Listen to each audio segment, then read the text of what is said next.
8:19 de la mañana, continuamos con ampliación de noticias. Estamos ahora acompañados de dos amigos, el abogado Alonso Núñez del Prado, director del Observatorio de Seguimiento de los Planes de Gobierno, y el periodista, colega chileno, Paulo Ramírez, reportero conductor del Canal 13 de Chile. Está en Lima para cubrir las elecciones del domingo, y como es natural, así como ha ocurrido con nosotros cuando las elecciones chilenas, pues hay un gran interés en Chile por las elecciones peruanas. Bienvenidos, amigos, y gracias por estar con nosotros. Buenos días, bienvenidos. Muchas gracias. A ver, le damos a Alonso Núñez del Prado, que nos dice qué cosa es este observatorio del seguimiento de los planes de gobierno, porque la verdad es que este proceso electoral pues es sorprendente, ¿no es cierto? Cada vez menos han tenido interés los planes propiamente de gobierno, salvo para atacarse mutuamente, y al final de cuentas lo que ha contado más es la lengua y la posibilidad de destruir al contrario. Nos hemos olvidado de los planes de gobierno, casi todos en realidad. Efectivamente, Raúl, he notado con preocupación artículos, opiniones de gente enterada y personas pensantes, etcétera, escribiendo y diciendo de que primero es poco realista revisar los planes de gobierno porque nunca se cumplen, y otra gente diciendo de que no se lean los planes de gobierno porque efectivamente no se cumplen. Yo creo que es absolutamente cierto que no se cumplen, pero lo que también es cierto es que tenemos derecho a exigir que se cumplan. O sea, yo creo que este es un proceso que tenemos que iniciar, que tomará tiempo, pero en realidad los elegidos están obligados a cumplir lo que ofrecen. Y desafortunadamente, en este tema, de alguna manera, también los medios y la prensa hacen un poco el juego a los políticos. Pero hay dos tipos de ofrecimientos, ¿no? Uno es el formal, que figura en el plan de gobierno, que se entrega al jurado, y otro es el discurso que uno va moderando o cambiando de acuerdo a cómo van las simpatías, las preferencias y cómo va el clima electoral. ¿Ah? Absolutamente cierto. O sea, hay dos aspectos. Uno es el plan de gobierno y otro las ofertas electorales. Así lo separamos nosotros. Del gobierno anterior, es decir, del gobierno que está por terminar, hemos hecho seguimiento básicamente del plan de gobierno, porque no teníamos financiamiento, no habíamos recogido las ofertas electorales en el periodo electoral y no pudimos hacerlo.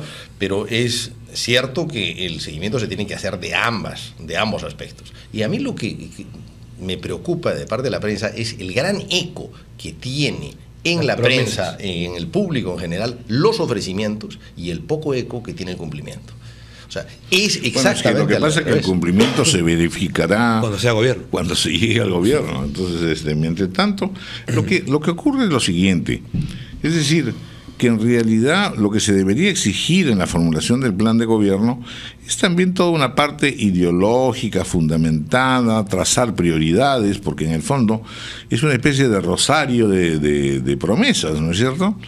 Y de generalidades. Entonces, debería haber, como hay indicaciones para hacer una tesis, como para preparar un documento, pues no debería decirse con claridad que el plan de gobierno debiera tener una estructura un poco más realista, menos vocinglera, más disciplinada, para saber incluso, bueno, de dónde viene, que proceden estas ideologías, etcétera.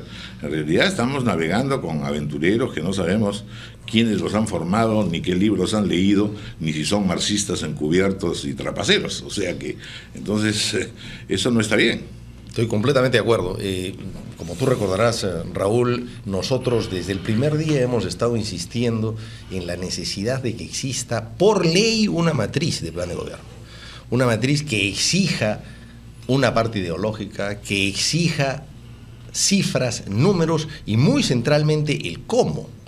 Porque uno puede ofrecer muchas cosas, como decir de que va a aumentar el presupuesto de educación al 6%, pero no dice de dónde va a sacar ese dinero, ni a quién le va a reducir la proporción que le está aumentando educación. Entonces, hay una estructura necesaria, y no hay otra manera de que tengamos una estructura básica que una ley. Ahora, es pensar que los políticos se pongan sus propios límites, y eso no es fácil. No, pues. No es fácil, y además la única manera en que vamos a poderlo lograr es concientizando al pueblo.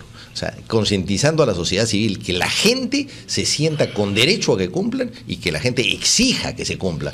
De esa manera, los políticos primero van a tener mucho más cuidado en ofrecer, porque saben que posteriormente se les va a exigir que se cumpla. Ahora, hay que partir también de otra cuestión completamente real, es decir, en realidad un proceso electoral contiene una alta dosis de emotividad, de modo que el plan de gobierno es solamente un componente.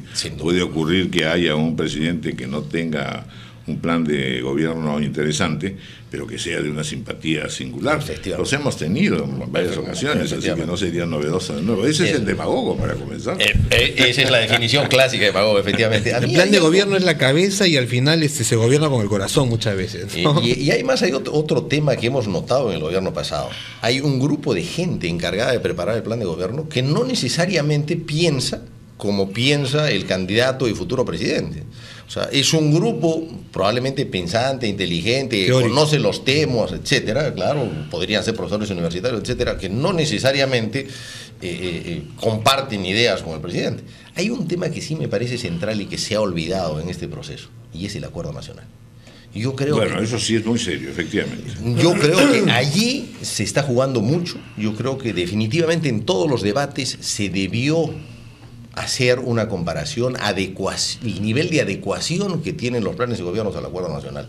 Y eso esperemos que se revise para segunda vuelta, porque realmente es un acuerdo nacional, valga la redundancia, y deberíamos tratar de respetarlo. Por supuesto. Bueno, muy bien, doctor Alonso Núñez del Prado, gracias por haber estado con nosotros. Muchas gracias, Raúl. Y vamos a ver que continuar en esta tarea del observatorio, que es en realidad un poco como mirar las estrellas. Y sabe la famosa anécdota del filósofo que se cayó dentro de un pozo por estar mirando las estrellas. Efectivamente. El observatorio hay que tenerse cuidado. Mucho cuidado. Con los pies en la tierra. Efectivamente. Muchas gracias. Bueno, estamos ahora con el colega Paulo Ramírez. Si quiere, se queda, por favor, Alonso, muchas gracias, para ver si podemos meter cuchara en estas evaluaciones que estamos haciendo.